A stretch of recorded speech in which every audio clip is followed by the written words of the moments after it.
I am 73 years old, and I cannot walk to the kitchen without stopping halfway. There is a chair in the hallway now. A small wooden chair that used to sit in the corner of the spare room holding coats nobody wore. It lives in the hallway now because some mornings the kitchen is too far. Because a man who spent 35 years moving through the world with energy and certainty and the particular physical confidence of someone who has never had reason to doubt his own body now needs a chair in the hallway. I put it there myself on a Tuesday morning 6 months ago, carried it from the spare room, stopped twice, and understood somewhere in the carrying of it exactly what my life had become. I want to tell you about the years before the chair, the good years, the strong years, the years when the body did everything asked of it without complaint or negotiation, when I could work 14 hours and sleep 5 and rise the next morning ready for more. I gave those years to an office, every last one of them, and I spend the years that came after, these years, the slow ones, the hallway chair years, alone. They do not tell you there is a budget. That is the lie at the center of everything I want to say to you today. The lie so fundamental and so quietly operational that most men never examine it because examining it would require them to confront a trade they have already made and cannot unmake.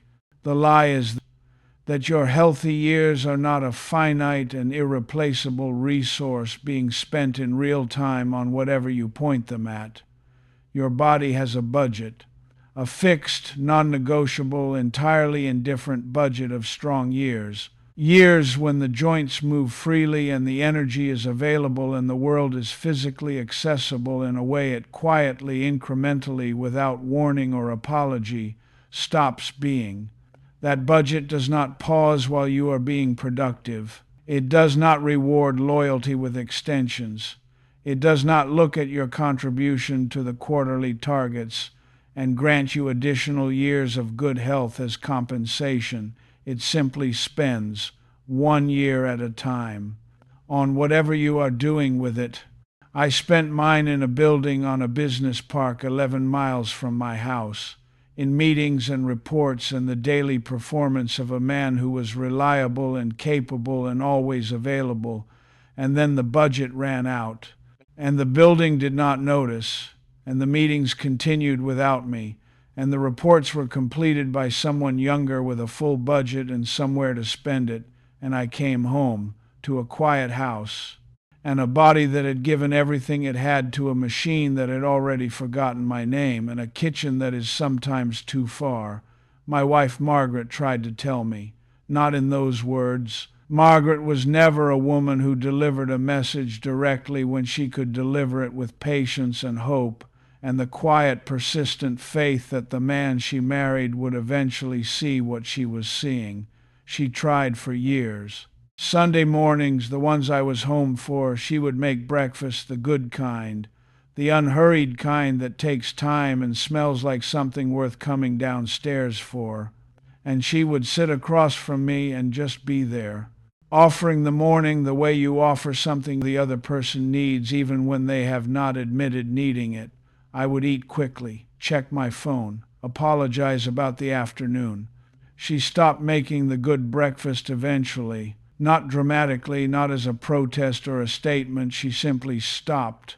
The way people stop offering things that are consistently declined, quietly, without ceremony. The way hope adjusts itself to available evidence, I noticed. I said nothing. I told myself there would be more Sunday mornings when things settled, when the project closed, when I finally had the time to sit across from her the way she deserved to be sat across from. Margaret died 4 years ago, a Tuesday in February, sudden, no warning, the specific and absolute cruelty of a loss that arrives before the amends due.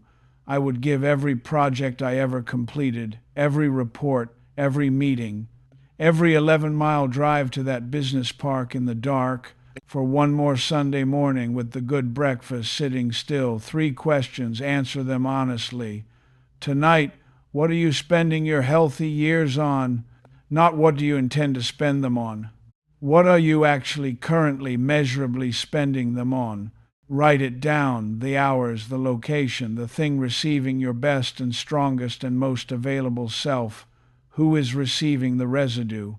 Because if the office is receiving the full budget, someone at home is receiving what is left after the machine has taken its share. Name that person, look at what they are getting, ask whether it is enough. Ask whether it is what you would choose to give them if you understood clearly that the budget was running and the residue was all they were ever going to get from you. What would you do differently if the doctor told you the strong years end at 60? Some of you watching this are already past 60. Some of you have fewer strong years remaining than you think. The thing you just thought of when that question landed, that thing, begin it now. I want to tell you what I know about health that nobody tells you when you have it. Health is not a condition. It is a currency, and like all currencies, it is only valuable in the spending. A man who saves his health for later, who defers the living of his life until after the work is done, does not accumulate stored vitality that waits patiently in a vault for the moment he is ready to use it. He simply arrives at later with an empty account. The strong years do not carry forward. They cannot be retrieved. They were spent one ordinary Tuesday at a time on whatever was in front of you when they were available. I spent mine in a building. The building is still there, 11 miles away. Someone else's name on the desk. Someone else's coffee order memorized.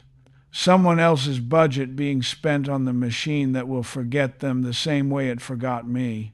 And I am here in a quiet house, with a chair in the hallway and a kitchen that is sometimes too far, and the specific, unhurried, merciless clarity of a man with nowhere to be and no strong years left to spend getting there.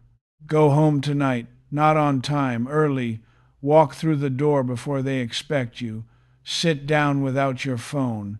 Be present in your body while your body is still the kind that can be present without a chair in the hallway to rest in.